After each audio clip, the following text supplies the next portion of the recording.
I'm grateful that I get to wake up today. Like today I just made it super simple. I get to wake up. I got to wake up in my own bed today. I went up and made a cup of coffee.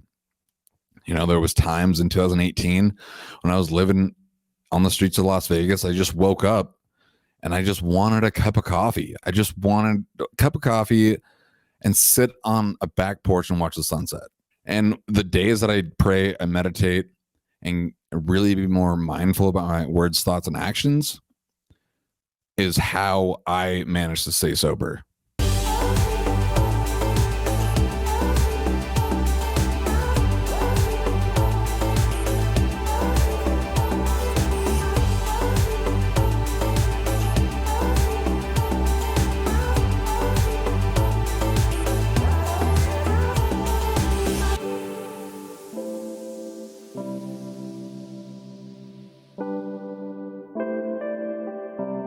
Hey everybody, welcome to another edition of the None of Your Business podcast 2, like the second version.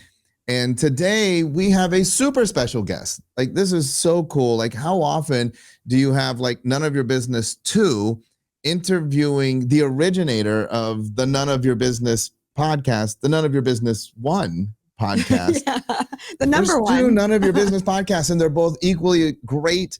And we wanted to talk today to Robert De Lude, who started his podcast, also titled None of Your Business, and reached out to us. And what a nice guy. It was so awesome to hear his story. And we did a podcast with him. Mm-hmm. So now we're doing the podcast with him back on ours. And look, here's the thing. If you like the words, None of Your Business, you like the title, you like what you hear, we want to encourage you to jump over and check out his podcast. Sometimes people are like searching in the search bar, None of Your Business, and they're like, wait, there's 2. Well, they're both equally great. And they're different. That's what I love about it. Robert's going to tell us a little bit about his, so you can know how different they are. We're going to introduce everybody to Robert, who has a fascinating story. It's going to be super cool. Robert, thank you so much for joining us. It's a pleasure to have you on with us. Yeah, thank you guys. It's definitely an honor to be on your guys' show. It's good to see both of you again. So thank you. We love it. Robert, I was just going back and listening to some of the podcasts that you've done recently over the last couple weeks. I was listening to them. And what I love about your podcast is that the tagline is storytelling from the heart. And I'm curious because I know that you interview a lot of people that have overcome struggles and lessons they've learned from that, so that the listeners have the opportunity to learn from them as well. But what I gather is that you started this because you overcame some things in your life. Would you be willing to share us? Yeah, absolutely. Absolutely. Podcasts kind of saved me from killing myself when I was homeless, living in Las Vegas in 2018. The Clark County Police Department had to evict us out of our house because, I wasn't paying rent. We didn't have a job. Me and my fiance and the people that we were living with, we were living in addiction, So when I could get to the Wi-Fi and use the McDonald's Wi-Fi from my phone, I would listen to podcasts. And I figured, when I came back home to Montana, which is where I'm from, and after waking up in the ICU after a drug and I purposely overdosed on meth and heroin because I was trying to kill myself. I thought, if I can use my story to benefit someone else, because I've gone through struggles. I'm a high school dropout. I've been homeless twice. I had to sell drugs to pay for my parents' bills back when the market crashed in 2008. If I can do all these things and still, have resilience and keep going forward, then maybe someone can benefit from my story. So having a podcast that I could listen to, and there wasn't really a recovery one out there, and I figured if I was going to learn to be the best entrepreneur but have my own twist on it, why not interview people? So I'm a high school dropout. I have overdosed on drugs. I sold drugs to pay my parents' bills.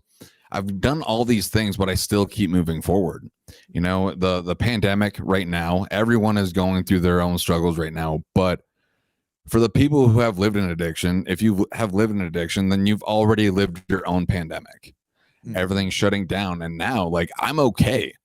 I'm okay with where I'm at today. Like, the world is shutting down, but I'm okay. Like, the only thing that I need is food, water, and air. And I lived something completely different, but worse, in my opinion, back in 2018. I've had like multiple years of sobriety. I went to treatment when I was 19. So in 2013, I went to treatment, and I went for heroin. All my friends were going to prison, and I figured, it's time to get clean. And I managed to get clean, get sober, and I get back into addiction from having surgeries. And, that led me down to the path of eventually ended up in Vegas. But the point is, like, I'm no one special. I've overcame struggles. I've started businesses. Yes, they failed, and I've acquired debt because of it.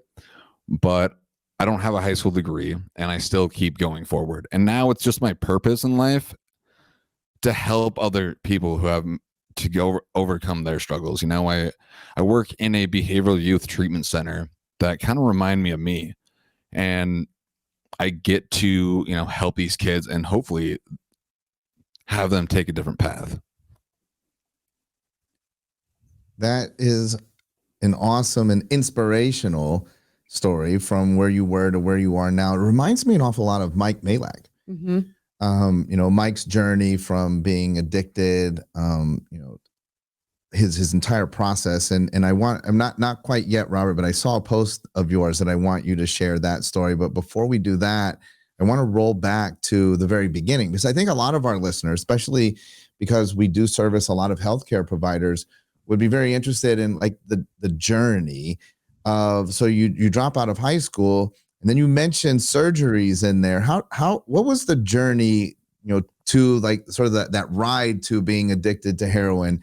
How does it start? How does it develop? Okay. Yeah, most definitely. So, in 7th grade, I got into a car wreck, and, they wouldn't give me prescription drugs because I was too young. Obviously, I see the benefit of it now, but then I went on the street and I went and found my own drugs. And my aunt, she was prescribed Oxycontin. So I was just starting to eat Oxycontin at 7th grade. And eventually it led up to, going to get more drugs. And through my high school years, I was selling drugs. I was supporting my family, and I was just also supporting my addiction. And when I was living in Spokane, the Oxy dealer was out of Oxys, and it's either get sick or do heroin. So it doesn't make much sense, but in the time, it just led to living in that lifestyle and being around, I would say, like-minded individuals in a negative way. And when the supplier doesn't have what you need, so you don't get sick, you'll do anything, literally anything, to not be sick. It's not even to get high anymore. It's just, how can I function throughout the day without getting sick? Because with opiates, if you don't have something, then you go through withdrawals. So it just mainly just being around the wrong people and covering up my emotions and not dealing with what's going on in the inside. And, after going to treatment and having some recovery time, I had surgery, and having those 3 surgeries, like giving a heroin addict opiates, is a terrible idea. And I told my doctor this, but he was like, you have to have it. So I did it. And, for a guy like me, once you have something, you just dive right back into it. And, having a minor opiate was not enough. I had to go get the real thing. So it's just addiction, when every day that I'm clean and sober, it's like I'm doing push-ups, my diseases. So when I have any drugs, alcohol, whatever, I think that I can go back just like what I was doing. And it's just the nature of it.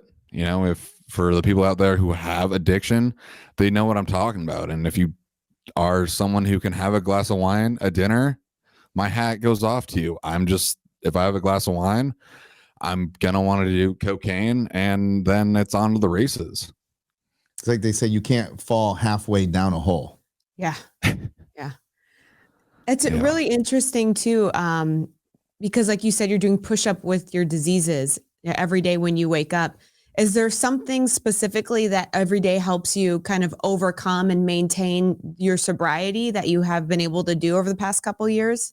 Absolutely. So having a morning routine is something that really helps me. It sets myself up.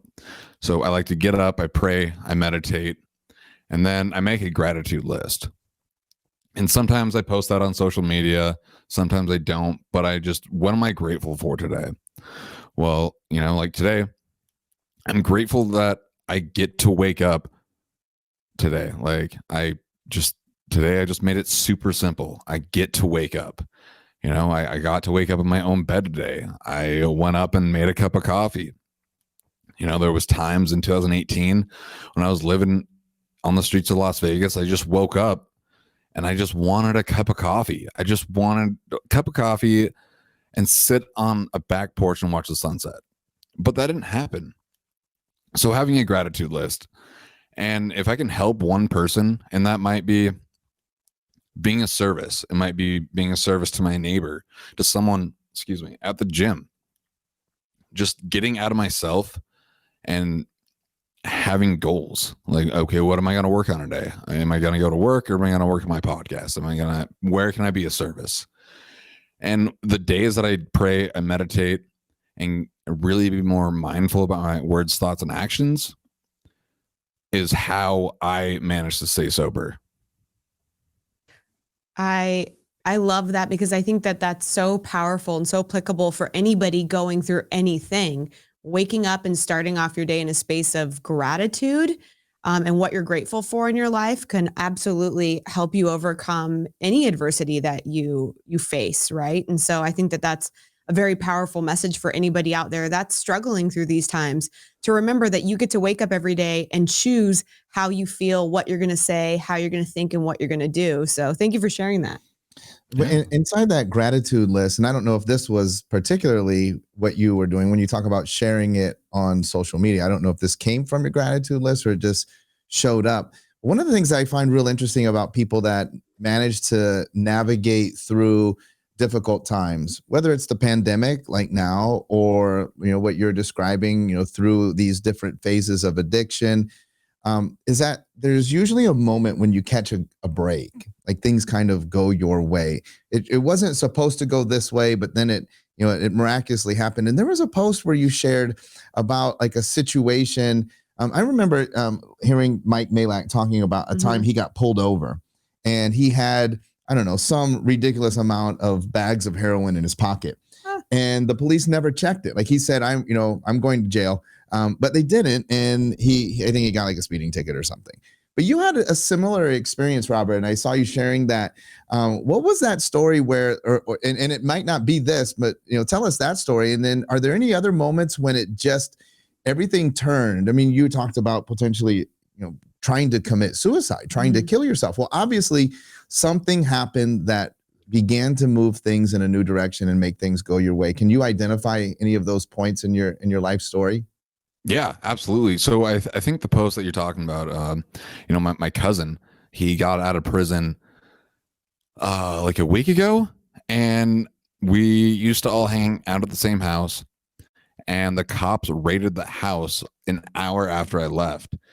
And, I could have been in there, and I want to say that like once he got arrested, I changed my life forever, but that wasn't the case. I would go back and I was trafficking drugs, and one time I had a busted like taillight out or headlight out driving back and forth from Seattle. And if the cop just searched my car instead of just giving me a ticket saying that he had to be at the Idaho border by midnight or whatever, if you didn't have to do that, then just simply by searching my car, I would have went to jail, and multiple life sentences. And like so many times like that has happened. And like, because, you know, I feel like my purpose is to help other people is why my car never got searched. And when I try to kill myself, like, so me and my ex-fiance were in a toxic codependent relationship. It was gross. And she got arrested. And I thought that because she got arrested, it was my fault. And I thought that was the worst day of my life. You know, I purposely, you know, drove back into town, went to the dope dealer's house, and stuck as much heroin and meth as I could in my arm. And next thing I know, I woke up in the ICU. And then when I woke up in the ICU 4 days later, I didn't realize how that opportunity was the best day of my life. I thought it was the worst day of my life, but it ends up being the best day of my life. You know, I get the opportunity to get back into sobriety, and I start my podcast, and I have all these relationships with that I have no business with having. Like, who would talk to a high school dropout drug addict? Like, I got nothing. And now, because of the actions that I take with my sobriety and the tools that I learn, I get the opportunity to serve the people who are like me and struggling with that. So in that journey then to sobriety, and you pick up these tools, what would you say are some of the most valuable tools that you've learned that have now led to where you are today, especially relative to the podcast? Yeah, just keep showing up and just start. Just keep showing up. If you just show up every day, then you have a fighting chance. If you lay in bed, if you don't go do where you're supposed to be and where you're supposed to be, when you're supposed to be. I know it's kind of hard right now in the pandemic to go to work or to be at that party or whatever. But if you just show up and be present, then you have a fighting chance. And being mindful about my words, thoughts, and actions, and living by spiritual principles, treating one another like you want to be treated. You know, that is probably it. Just being a good human being. Mm-hmm. I love that. I noticed too on your podcast. So we were podcast number 100, and you've surpassed the 100 podcast mark. And you interview a lot of people that have also overcome lots of things in their life. What would you say, like, some of the biggest lessons you've learned from other people overcoming through like your podcasting and interviewing? Can you share that with our audience? Yeah. It gives me a reminder that I'm not alone. And especially during the pandemic, I'm not alone. I interviewed a gal who overcame a cocaine addiction, and it was in the middle of the pandemic, and just having that conversation with her, where it maybe for someone like me, it's kind of hard to go to a 12-step meeting. That was really nice. You know, when you're in the UFC and you're a world champion, and then you lose it all and you have nothing, you get beaten up, and you can overcome that. I think that's really cool. Or, you know, a guy named James Sweezy, he is a not huge, but a pretty decent influencer for sobriety. And I feel like this guy has had it worse than me, and now he gets to use his experience to benefit others as well. And it's really the same. Every successful person that I interview, they do something similar. If it's in recovery or if it's just in business, they get up every day. They have a morning routine. They practice mindfulness. They go to the gym. They're goal oriented. And some of them don't even have an alcohol or drug problem. So I think, you know, really each story that I have, there's not one that's better than the other, because other people might think that. But I think for each individual, whatever that person is going through, that's the important episode to them. And if when I get these messages from people like, oh, thank you for having so and so on because they're eating disorder, or thank you for having so and so on because cocaine disorder and I used to sell my body or whatever, like those messages like that make it worth it.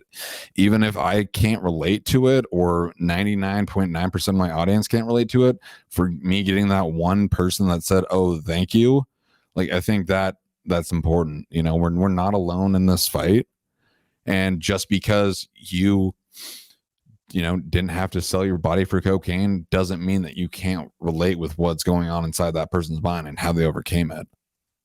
So, Robert, what is the biggest lesson that you've brought forward from your life experience into, basically, like, you had talked about some previous businesses that might not have worked out, but obviously hyper committed to the podcast, over 100 episodes. Most podcasts don't make it past, I think, 8 episodes. Yeah. What are some of the life lessons that you learned on your journey that help you today with your podcast and your business ventures? Yeah, most definitely.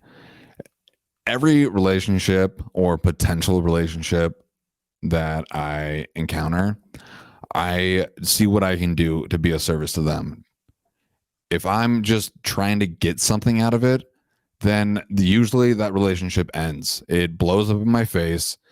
If I'm being selfish and not selfless, then the relationship goes further. And I don't purposely set it up because I want to get something from this, but if I can build the relationship up to possibly get a referral in any way, shape, or form, then I can build another relationship with that person, and so on and so forth. And if you just do the work that's in front of you, you don't focus on the future. Like, you have goals for sure, but if you just focus on what you have right now, what you need to accomplish right now, and move on to the next step. And when you're wrong, just admit it and clean up the mess. So many times, one of my past employees or myself, we damaged a customer's car, and well, it's either the insurance takes care of it or paid out of the pocket. And that's okay. Cleaning up my side of the street, and just, work hard, show up, and when you're wrong, admit it and make it right.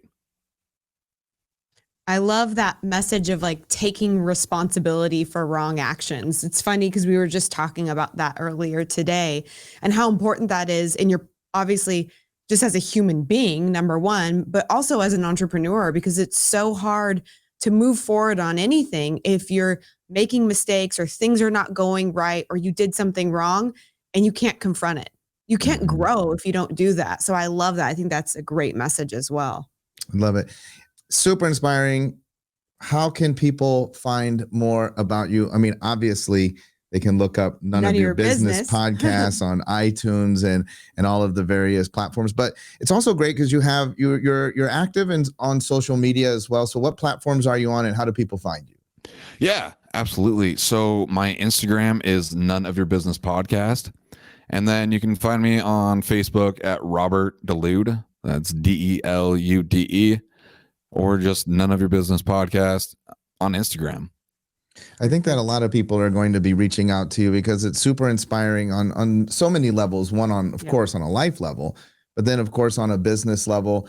And just like you said, we've had conversations too through Instant Messenger, and I'm always inspired by your hustle, by what you're doing to, bring your podcast to life and to reach as many people as possible, to make as big of an impact as possible. And those are things that Lacey and I both stand for. Absolutely. If there's ever anything that we could do to further support you, have you back on the podcast, anything at all that we could do, we love your work.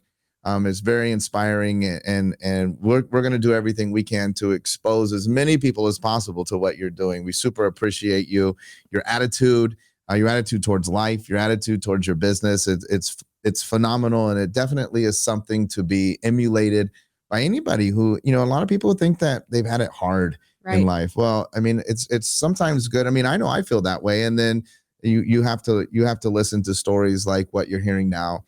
and realize that you probably don't have it as hard as you think you have it, right? Yeah. You're going through a pandemic. You can't leave your house. You have to wear a mask. You're not 4 days in the ICU, right?